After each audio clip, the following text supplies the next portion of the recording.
everybody. We hope you're not tired of us yet because we want to. I actually asked my dad, hey, Dad, I want to kind of continue the conversation after the election.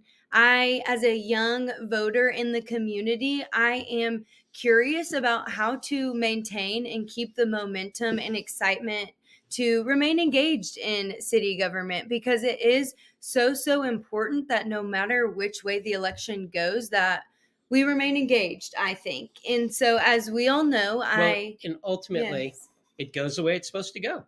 Yes. I mean, at the end of the day, it goes the way it's supposed to go, and that's a point in itself for my daughter. Is it doesn't have to go like it seems like it goes one way or the other. Actually, we're all in the same boat together, no matter how an election goes. Yes, and I do agree with that. And I was telling my dad earlier, I said, this is kind of my first election where I'm an adult voter. And I feel like my vote, as it relates to a mayor, matters. And so it didn't go the way that I expected or anticipated. And it was a great way, to my father's point, it was a great way to remind myself, okay, it's supposed to go this way. This happens in other small city governments, and we want to remain engaged, keep momentum, and we've seen how fast 4 years goes by. So how do we remain in this conversation and remain engaged as a young voter? So, Dad, I do ask that. What's next for our city government? I don't want to just say, oh, everything didn't go exactly as I planned. So I'm not going to just say, oh, I'm unengaged now. How do I remain in the conversation, and what's happening next as it relates to when is the next mayor coming in? When are the new commissioners stepping in? Mm-hmm. When can we expect that momentum to continue to take off? Well, first of all, the perspective needs to be whoever won, you want to support them because they are our leaders. And we want not to think that it's a small town thing because elections like this happen all across our country. That's part of what democracy is about. And so, first of all, don't feel like there's a win or a loss.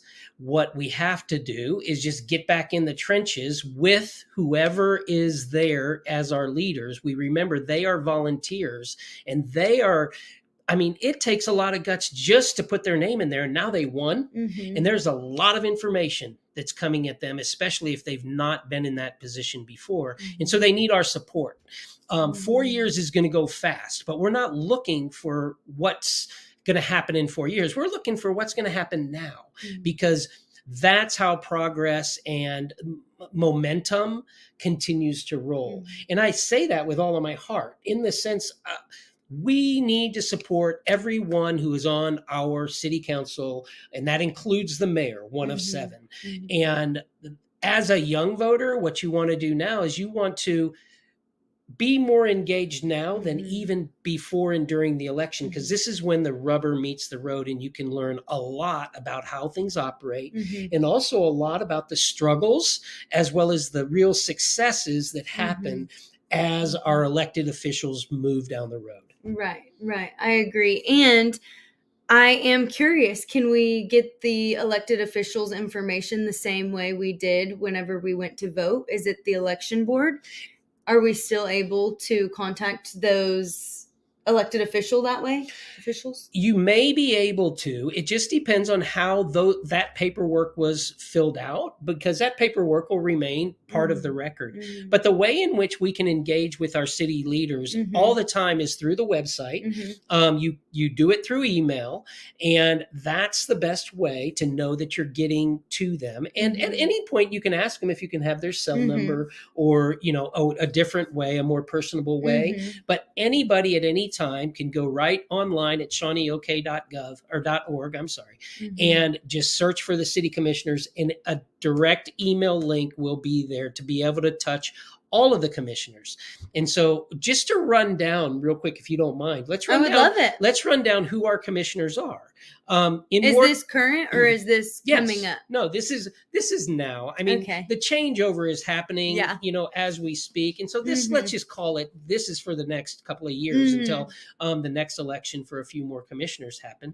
But in Ward 1, it's Daniel Matthews. In Ward 2, Greta Madsen was newly elected.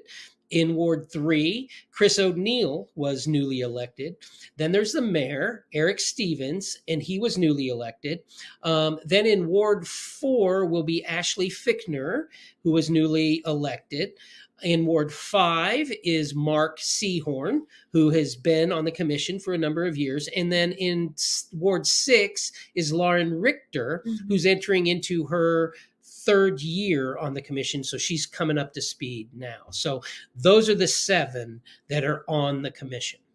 Yes. And I'm excited to listen into some of these future commission meetings as well. And you can also locate those agendas and those videos on YouTube, but also through shawneeok.org as well. And so that's a great way to read through the agenda, know what you are going to be speaking about, and then be able to either watch on YouTube or watch in person is a great way to remain in the conversation and stay involved, because whether or not you are involved in the big elections or whatever, I find a lot of joy in being educated on the small stuff that's happening all throughout the year, every single day, actually, within our community. And a lot of new change and positive energy is coming with our new leadership. And so I've been super fortunate to learn more about the candidates and also go through this experience with the entire community and my dad.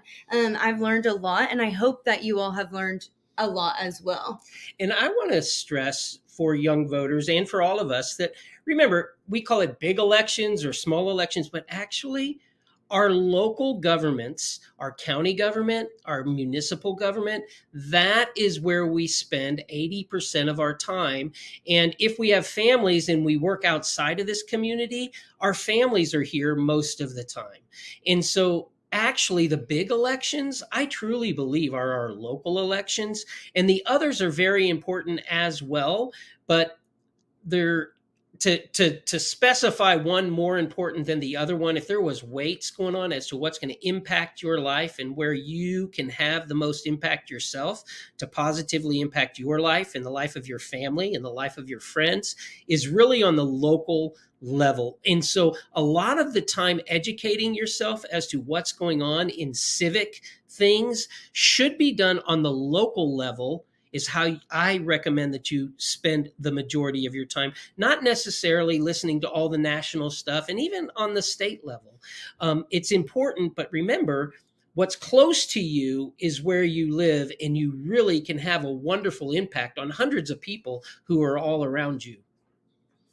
Yes, the world is so small, and I think we will find that out, as you will find that out more and more as we continue this conversation, I believe. And I believe we all will find that out more and more. We learn together. Yes, we learn together. And a lot of elected officials will also stress that local government is way more important. I mean, like my dad said, there's no wait, but it's very, very just as important to focus on the smaller things, like your recycling bins and all of the fun things that you can be a part of. Yeah. That impacts 80% of your life. So yes. And so thank you for continuing this conversation with us. We love spending time together, and we love spending time with you. And we just can't thank you enough. Goodbye, everybody. Bye. For now.